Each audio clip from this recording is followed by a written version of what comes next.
Stargazer.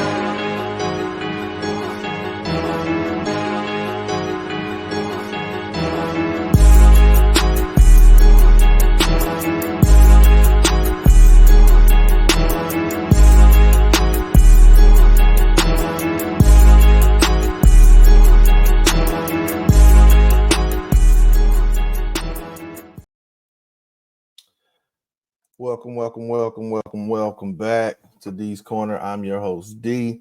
Today's video, we're going to jump into my winners and my losers of free agency. Sorry for the video, still working on getting my camera and everything.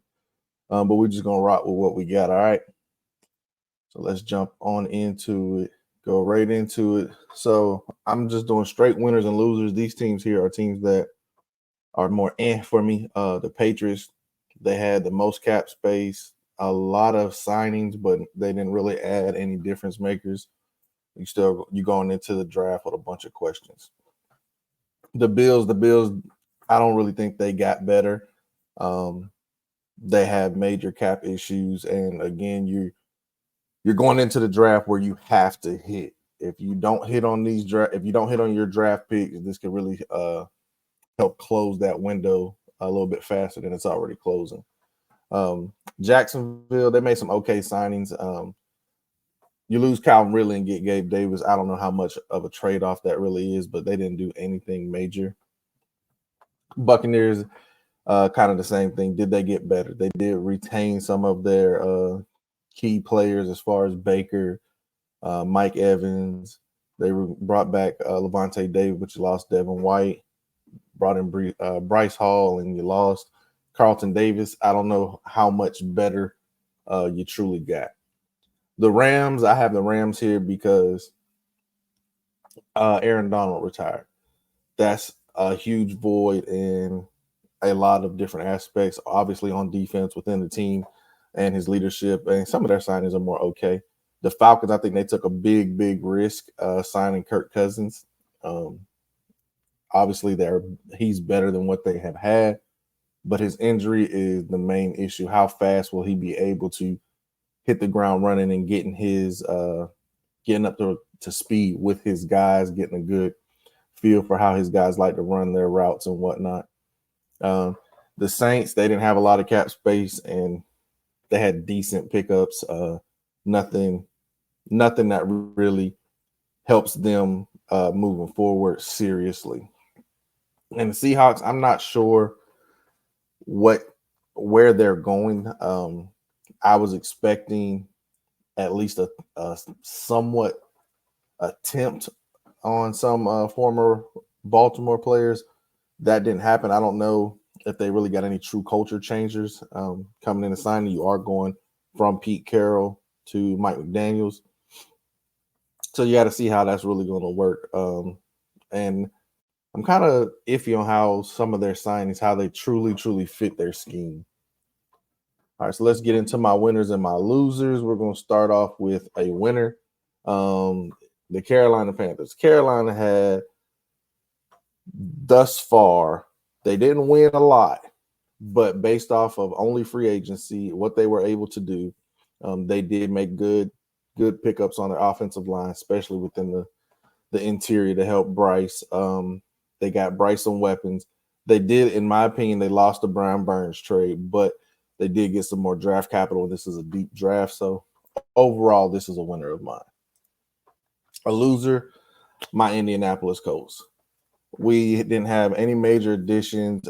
We did have a ton of cap space, like other teams in our division. We're heading into the draft with some, in my opinion, still some major needs. And now again, we're forced to hit on the draft. This is something that Chris Ballard actually does well is draft, especially. Seems like he really hits in that second round. So overall, heading into the season, this could be a winner. But just for free agency, I definitely think, especially with the addition of Houston and the Titans, them getting better. Houston, everyone's already looking up at Houston, a young team. They did not lose out on a lot of chemistry, and they added some very, very, very talented players at key positions to continue to build. So for that, as well as the same thing with the Titans truly built around their young quarterback. I would have liked to have seen the Colts to get somewhat of another target for Anthony Richardson. I definitely would have loved to get L'Jarius Sneed. So him going to the Titans really made the Colts a loser for me as well. Miami is a winner. Like the Bears, like the Bills, they had a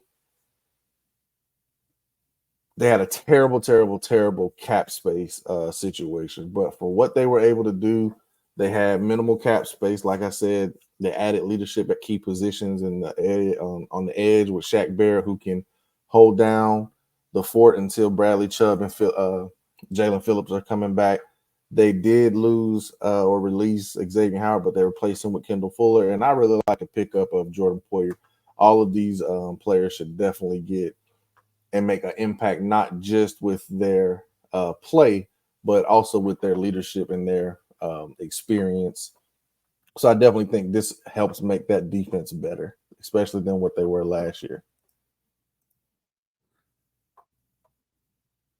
Another winner I have is the San Francisco 49ers. They kept their offensive line pieces. They added depth on the D line. I really like the pickup of Devondre Campbell. He can replace Greenlaw until he comes back from injury. And now the draft board is literally wide open for them. They can trade out of that first round and pick up a haul of second and day 2 and day 3, picks, and really, really, really continue to build around Brock Purdy. Baltimore, in my opinion, I love the King Henry signing, but they are a loser. You lost 3 of your starting offensive linemen. You lost defensive personnel as far as players and coaches, and the other teams in AFC North got better. I still think that this team is poised to be AFC North champions. However, like I said, they did not get completely better, especially along that offensive line, but this is only free agency. Remember that. A winner, the New York Jets. Like it or not, again, this is just free agency, but they beefed up that offensive line and they gave Aaron Rodgers more weapons. I think this is probably the most talented Jets team that I can remember for some time. They added nice depth on their defensive line. Tyrod Taylor, veteran backup. So if anything does happen with Aaron, you have someone who's been in there before, who's played in the New York media, who understands it. So I really, really, really like that. This allows the draft to be wide open, but the biggest question moving forward with the New York Jets is going to be your health. Is Aaron going to be healthy? Is Tyron Smith going to be healthy? Are we going to be able to get this thing rolling before it gets derailed like last year? Another loser, the New York Giants. I like the fact that they attempted to retool their offensive line, but this is the only team that I know that drafts offensive line and gets worse. Like, they draft offensive line in the first round and get worse. It doesn't make any sense to me. I feel like Saquon Barkley is a big loss because he was pretty much their offense. Another reason I feel like they lost is because your quarterback situation is terrible, and losing Saquon, who's your real offensive weapons now? I would have been okay if they lost Saquon, but they truly added a dynamic wide receiver. If they would have went out and attempted to get Daniel Jones or whoever the quarterback will be some help. But I really do not like what the New York Giants have done. They're now forced to hit on the draft, and there's already talks of them trying to get a quarterback. You're really just going to replace Daniel Jones with another rookie quarterback who has nothing around him and a terrible offensive line. I don't really see where they're going as far as at least next season. A winner I have is the Chicago Bears. Chicago has done a really, really good job of adding weapons for their rookie quarterback. I'm pretty sure that the jury's out. It's going to be Caleb Williams. They did retool their defense. I like what they've done in the secondary. Then they hold 2 top 10 picks. So going into the draft, they are positioned really, really well, especially what they've done throughout free agency. Really, really like what the Chicago Bears are doing. A lot of people forget Chicago's only picking first because they had that trade with the Carolina Panthers. This, obviously, yes, they would still have a top 10 pick, but this team was coming along at the end of the season. So especially defensively, when Montez Sweat got there and got in the fold of things, Tremaine Edmonds as well as Jalen Johnson. So I really like what they have going on. Another winner I have is the Washington Commanders. They've added veteran leaderships at a lot of positions, which is really, really intriguing about this team and this defense. They retooled their edge position. They added to their offensive line. They beefed up their linebacker position. And they weakened the Cowboys with a couple of their signings, Armstrong, Biadasz, just to name a few. So that's always a plus when you can weaken a division opponent as well as get your team better. Now this team is positioned with a first rounder and 2 second rounders at the top of the draft to really, really make an impact. Another winner I have would be the Pittsburgh Steelers. Pittsburgh, their quarterback situation is a lot better than it was last year. Let's just be blunt about it. Doesn't matter who plays, Russ or Justin. Their linebacking core is now set with Patrick Queen, and this also weakens the Ravens, which was something that was almost a trend this free agency period, was players leaving and going to in division rivals. And they also added secondary veteran pieces. So I really like what Pittsburgh is doing. Mike Tomlin's always going to have a stellar team. He's always going to have a physical team. As long as this team can stay healthy, this team should be able to be a playoff team with better quarterback situation, as well as the quarterback of their defense now with Patrick Queen. Another winner, the Houston, I'm about to call them the Houston Oilers, the Tennessee Titans. Obviously, the main thing that I like about them is that they're building around their young quarterback. We all know that when a coach comes in, most of the time he wants his own guys. This could be them doing that, but I definitely believe that they're building around Will Levis and giving Levis an opportunity to show that he can be this coach's quarterback. I love the addition of the veteran corners with Chidobe Awuzie, and they stole L'Jarius Sneed from the Chiefs. So they're really taking advantage of this quarterback rookie contract, dishing out big money to specific players, making trades, and really trying to build this team up. This is a few moves that I would have enjoyed seeing my Colts do. A loser, the Denver Broncos. Their quarterback situation obviously is terrible. You have the biggest dead cap hit releasing Russ. It's really just not a good roster right now. And you're going to be forced to reach for a quarterback in the draft. You're trying to rebuild. You're trying to retool, if you will. But this team here is literally just a mess. A winner I have is Cincinnati. We want to keep Joe Burrow protected, and they brought in Trent Brown. Now they have 2 mountains of men at the left and right tackles, 2 6'8", 300 plus tackles. Their interior should be okay, but they can also address that in the draft as well. Keeping T. Higgins as for now, even if they trade T. Higgins, I would assume that they would still be winners because I think T will be able to accumulate some nice picks. Maybe both those picks from the Panthers. Who knows? I really like the addition of Trent Brown and the veteran safeties. Bringing back Von Bell was big because he knows this defense and he can help Dax Hill as well as Jordan Battle and Geno Stone, another player. Get him. You weaken the in-division rival with the Ravens while boosting a position of need because he was extremely good safety for the Ravens, and I believe he was their number 3 safety.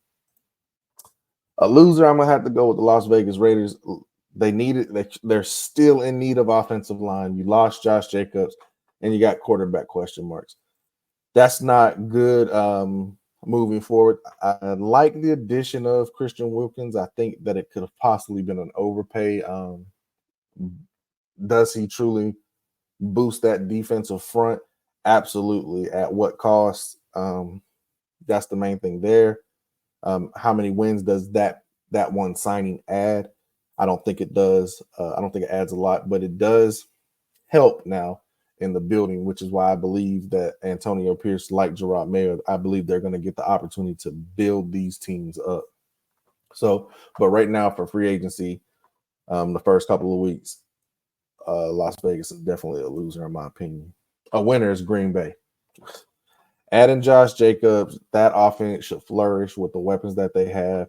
They literally have a receiver that they can hit short, medium, and stretch the field deep with. I really like the addition of Xavier McKinney. And now the draft is open to build this defense up. It's open for them to trade back. It's open for them to make moves. This team is really set to thrive now and continue to grow with Jordan Love and all these young additional pieces. And adding Josh Jacobs is a player who can lead the league in rushing. So he's definitely going to open things up. It's not a knock on Aaron Jones, but I definitely think that Josh Jacobs is a mix of A.J. Dillon and Aaron Jones collectively. A loser, I think, obviously, is the L.A. Chargers. You lost all your major offensive skill players are gone. Keenan Allen, Mike Williams, Austin Ekeler, Gerald Everett, all of your guys are lost. You still do have Josh Palmer. I'm not really sure that the Johnson kid out of TCU, I'm not sure that he's going to really thrive and become a player. I wasn't high on him coming out of the draft. And with these losses, as well as your cap situation, how is that really going to impact Justin Herbert? How is he going to take it? Now, we know that Harbaugh is really going to turn this team into a ground and pound team. That's what Greg Roman does, bringing in Gus Edwards. You're going to feed him the ball. How does that mean that when you do allow Herbert to throw the ball, is he going to take risks that he wouldn't normally throwing it 30 and 40 times? Or are you just going to ask him just to, just make the throws that need to be made? So how would that really impact him? Another winner I really think is the Detroit Lions. They boosted up their offensive line, retooled their secondary, and I really, really, really like what they're doing up front on that defensive line, beefing it up with DJ Reader. DJ Reader with McNeil, as well as Aiden Hutchinson. They are really, really set now, being able to make a play and thrive on that defensive front. Moving forward, going into the draft, going into next season, I definitely can see this team continuing to build, really like what Detroit's doing right now. One of my losers we have is the Minnesota Vikings. Minnesota, they don't have a quarterback. They're going to be forced to reach for a quarterback, or they're going to be forced to trade 2, potentially 3 first-round picks to get a quarterback. How does that impact Justin Jefferson moving forward? Him losing Kirk Cousins, how does it impact him if they're not able to trade? What if those teams that they acquired this first-round pick from the Texans, what if those teams refuse to trade? What if they're high on these quarterbacks? You are really going to be in a sticky situation because you're potentially looking at the 3rd, possibly 4th or 5th best quarterback in the draft. In my opinion, I just feel like that's a reach. And now will this team be run-based because you're losing Kirk Cousins? Now you have added Aaron Jones. You do have a good offensive line, but where are we going to go moving forward with this? One of the biggest winners, the rich get richer, the Kansas City Chiefs. They retained Chris Jones, as well as adding Hollywood Brown. I really, really, really, really, really love that player. And they brought back a lot of depth in their front 7 on defense. Drew Tranquill, Dada, and Chris Jones. So, I mean, you're really keeping kind of your core guys together. Adding Hollywood, now you're positioned to kind of move about how you feel come draft day. One of my biggest losers in free agency this season is the Dallas Cowboys, because Jerry did all this. We're all in talk and boosting everyone's head, and they're going to do this and they're going to do that. They've not made a single important signing. They lost a lot of their depth. They don't have a lot of draft capital. And what's going on with the Dak's contract? I just read before starting to shoot this video that Dak's camp, as well as the Cowboys, have decided mutually to play out the rest of his contract. So they're not even going to do an extension this year. How does that impact you moving forward with CeeDee Lamb, with Micah Parsons, with being able to retain some of your players? Does this mean this? Does this signal the beginning of the end for Dak in Dallas? So there's something to really look at and watch going forward. But the main thing is his contract is hindering you from being able to sign anyone. So now you have to hit in the draft. Luckily, the Cowboys do draft well, but Jared, this is not all in. One of, if not the biggest winner for free agency is the Philadelphia Eagles. They had great pickups on both sides of the balls. Obviously, both sides of the ball. Obviously, they do still have holes in certain positions. But the Saquon addition is something that I really, really love if he is used properly. You have Kellen Moore, if I'm not mistaken, now as the offensive coordinator. Will he be able to scheme Saquon the ball? But when you have A.J. Brown, Devontae Smith, Devontae Parker, Dallas Goedert, a good offensive line, Jalen Hurts, you can, like this offense should definitely put up numbers. Mike McCarthy said he let go of Kellen Moore because he wanted to put up a ton of yards, and Mike wanted to run the ball. The Eagles should definitely put up a ton of yards and put up a ton of points. I really like the addition of Devin White with Chauncey Gardner-Johnson, as well as Bryce Huff. I like the O-line additions with Hennessy. Former center can play guard, possibly replace Jason Kelce. That allows you to keep Cam Jurgens at one guard, as well as Landon Dickerson at the other guard. But those three players can all three play guard or center, which is really a positive for this team moving forward. The biggest loser,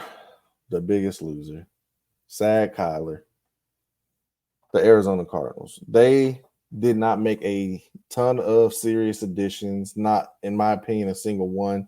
Sean Murphy-Bunting is a decent signing. I feel like all their free agents were mid-level at best. I don't feel like they're any better than they were last year. I actually think that they're worse because they're going in with no offensive weapons. And they're going to have to destroy the draft. They're going to have to hit on all of their picks for the most part. And they have a good plethora of picks. We'll see how that works out for them. I don't really believe they are going to be able to do much of anything moving forward. We'll see how this coaching staff is. Right now, this is just, are we rebuilding? Like, what are we doing here?